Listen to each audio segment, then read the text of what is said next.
In this video, we're going to talk about the Burton Custom Flying V. Now, the Custom has been in Burton's lineup since 1996. It's one of the original quiver killer of one type of boards. The Flying V is the less domineering, aggressive one. It's a little more laid back. It still has snap and pop, but it doesn't have as much as the Camber dominant one. This is a board for the guy that's going to be doing it all, from the peaks to the park, and wants a board that can handle everything in between.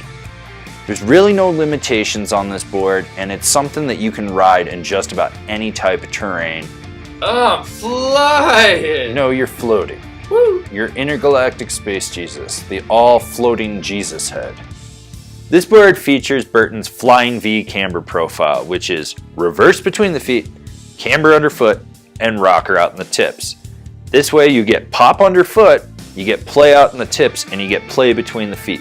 You don't have to aggressively load it. You can independently pop from either foot. It's a versatile camber profile. It's easy for someone that's coming off of a flat board or a full reverse camber board to figure out if they can handle riding camber. This board is available in both regular and wide sizes.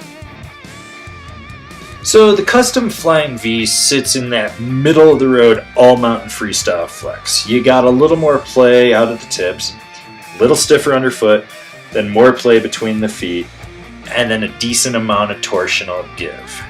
A lot of that is due in part to the camber profile. This board's mildly stable. Now, what I mean by mildly stable is, as long as you keep your knees bent and you know what you're riding over, you're going to be fine whether you're going fast or not.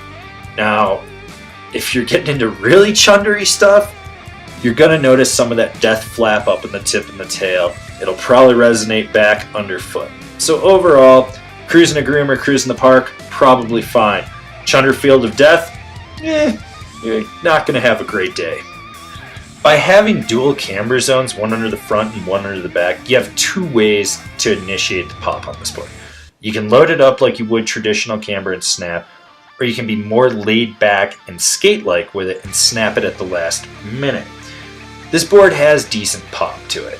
You're going to notice that right away. You're going to be able to ollie off a cat track, ollie a slow sign, take it into the park and ollie up onto rails, things like that. It's one of those boards where it's decent enough for all mountain use and it still has benefits in the park. Overall, not the poppiest deck, but it's still solid for that camber profile. It's got enough where it counts. And that carries over to jumps. Small, medium jumps are going to be where this board's most at home. You can take it to the bigger stuff. You just got to be a little more prepared to land bolts most of the time.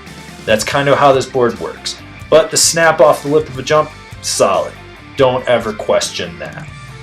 Dear God, this board can butter. That camber profile, the shape of the board, the flex pattern, this is a board to get out on the tip or the tail. Really just press into it on the snow. Swivel and sizzle. Just do whatever you want. And that carries over to jibbing.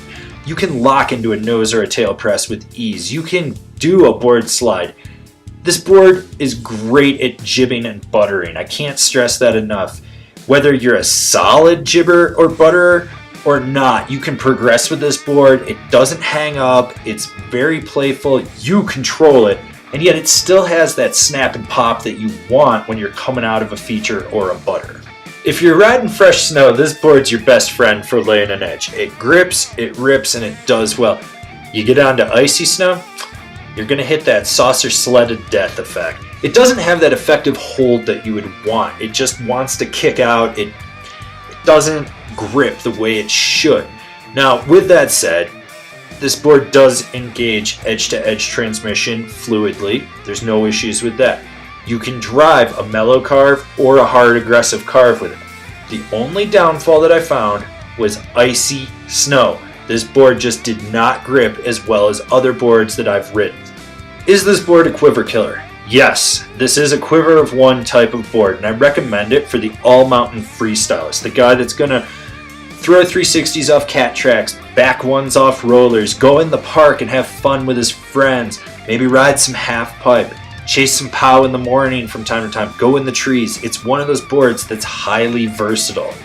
And overall, I actually think that it's come a long ways from its inception with having Flying V to where it's at now. It's one of those boards that I've had fun on it. I've gone out and pushed it. It's a board that I could ride just about anywhere except icy conditions. Don't do icy conditions with it. What other boards are quiver killers that compare to this deck? The Arbor Coda Rocker, the Smokin' Buckfort, the Jones Mountain Twin, the Yes Greats, the Dinosaurs Will Die Mate, the Marhar Archaic. So, what is the women's equivalent to the custom Flying V? It's the Feel Good Flying V. Alright, so now you've decided what snowboard you're going to get, and you're going to decide where you're going to buy it. If you're shopping local, awesome. Slap your local shop guys a high five and tell them they're killing it. But for those of you that are buying online, why don't you shop from one of the links we have down below? That way you support us and you get a deal on your snowboard. Don't forget to subscribe to our channel. That way you can see all the relevant or irrelevant snowboarding content that we're putting out for you guys. So smash that bell down below. That way you're getting a notification. And I'll see you guys in another video.